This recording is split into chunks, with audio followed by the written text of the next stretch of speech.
A group of 8 influential economists have thrown their support behind the Leave campaign in the UK's referendum on EU membership. The group, Economists for Brexit, argue that leaving the EU would boost the UK economy by 4% in 10 years. Brexit would put the UK outside the EU's customs union, which puts tariffs on imported goods. The report claims that by being free of those constraints, prices in the UK would fall by 8%.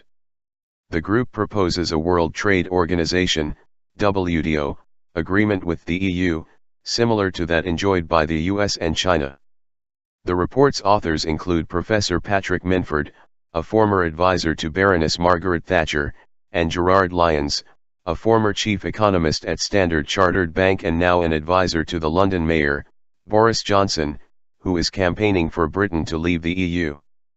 The economic arguments have so far been tilted towards the Remain camp, with the International Monetary Fund, IMF, and the Organization for Economic Cooperation and Development, OECD, warning against leaving. The OECD said leaving the EU would be the equivalent of imposing an additional tax of 1 month's income on UK workers. A spokesperson for Britain Stronger in Europe said, UK Treasury analysis shows that trading under WTO rules would be the worst possible alternative to EU membership, seeing households £5,200 worse off and a public spending black hole of £45 billion.